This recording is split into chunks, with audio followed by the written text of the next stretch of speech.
میں نے کہا اس حرام خور نے لڑکیوں کو پٹایا ہے بے غیرت آدمی نے. میں نے ساتھیوں سے کہا اب میں اس سے اس کے بزنس کے بارے میں پوچھوں گا تو آپ دیکھنا کئی سارے بزنس نکلیں گے اس کے. جس انسان کا بچہ تمیز سے کماتا ہے نا اس کا ایک بزنس ہوتا ہے, سمجھ رہے ہیں نا, جو تمیز سے کماتا ہے اس کا اکثر و بیشتر ایک بزنس ہوتا ہے, اور وہ اس کو بتا سکتا ہے یہ میرا بزنس ہے, یہ میری ورک شاپ ہے, یہ میری دکان ہے, یہ میری جو بھی ہے. اس کے میں نے کہا بہت سارے بزنس نکلیں گے دیکھنا.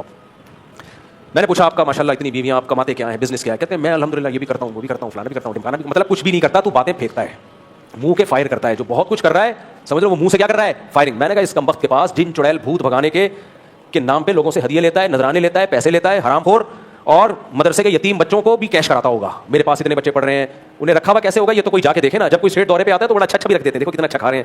جب وہ سیٹ چلا جاتا ہے نا تو سڑے ہوئے گوشت کھلا رہے ہوتے ہیں بچوں کو, یہ 3 دن پرانے, بقرعید کے اب تک چل رہے ہوں گے ان کے فریجوں میں, دیکھنا آپ. بھائی ہم جس کی فیلڈ ہوتی ہے نا وہ اس کی وہ سمجھتا ہے. ہم چونکہ مولوی ہیں, ہمیں 1 نمبر مولویوں کا بھی پتا ہے, 2 نمبروں کا بھی ہمیں پتا ہے. تو میں نے کہا یہ کنفرم کیا ہے 2 نمبر.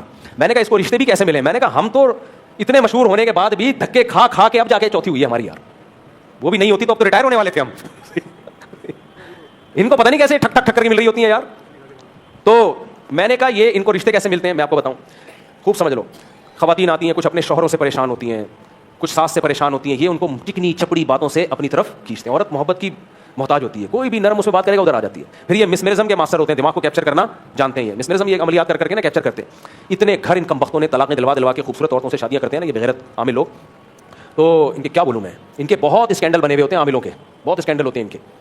لیکن روحانیت کا ایسا لبادہ اڑا ہوا ہوتا ہے. مرید عقیدت میں اپنے شیخ صاحب کو کچھ بھی نہیں کہتے, کہتے ہیں حضرت جی ہیں بھائی, علوم. ہماری سوچ جہاں ختم ہوتی ہے حضرت کے علوم, حضرت کا پاجامہ وہاں سے شروع ہوتا ہے. یعنی حضرت کا پاجامہ تو ایک توہین آمیز چیز ہے نا, حضرت کے پاجامے سے بھی عقیدت. تو میں نے کہا یہ آدمی جو آتا ہے ایک دم یہ. اچھا ان کی ایک بڑی علامت پتہ ہے کیا ہوتی ہے؟ یہ تو 3 بڑی علامتیں ہیں. ایک علامت جو پھر مزید اس کو اور پختہ کر دیتی ہے, پھر یہ مجھے آ کے کہتے ہیں اس پورے ملک میں مفتی صاحب مجھ سے زیادہ آپ سے محبت کرنے والا کوئی نہیں ہے.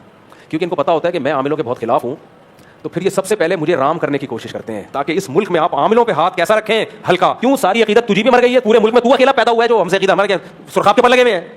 یہ بولو بھائی مجھے آپ سے بہت محبت ہے, اچھی بات ہے, کچھ لوگوں کو نفرت ہوتی ہے, کچھ کو تو ہی اکیلا پورے ملک میں مر رہا ہے میرے اوپر. تو یہ ہمیں ہمارے سامنے منجن مت بیچا کرو. تو میرے سامنے جب کوئی بتایا کرے نا میری 4 بیویاں ہیں, مجھے خوشی ہوتی ہے, میں تو ترغیب چلا رہا ہوں. آگے پھر یہ نہ بولا کرے, یہ نہیں بولتے میں مدرسے کا محتمم ہوں, اچھی بات ہے مدرسہ چلا رہا ہے, تیسری بات نہ بولا کرے بس. کیونکہ اگر صرف 2 باتیں بولے گا تو میں اچھا گمان رکھ لوں گا یار نیک آدمی بھی ہو سکتا ہے, 4 بیویاں بھی ہو سکتی ہیں, اور اپنا بزنس بھی ہو سکتا ہے, کوئی ہو سکتا ہے مدرسے کا محتمم بھی ہو. بزنس بعض لوگ ایسے ہیں اپنا بزنس بھی دبا کے اچھا کر رہے ہیں حلال, اور ساتھ میں مدرسہ بھی چلا رہے ہیں, اور مدرسے کے ساتھ خود تعاون بھی کر رہے ہیں. ایسے لوگ بھی ہیں نیک لوگ, خود اپنے مدرسے کو بھی ڈونیشن دیتے ہیں وہ. لیکن ماسا ٹھنک جاتا ہے. لیکن جب تیسری دفعہ کہہ دینا روحانی عامل,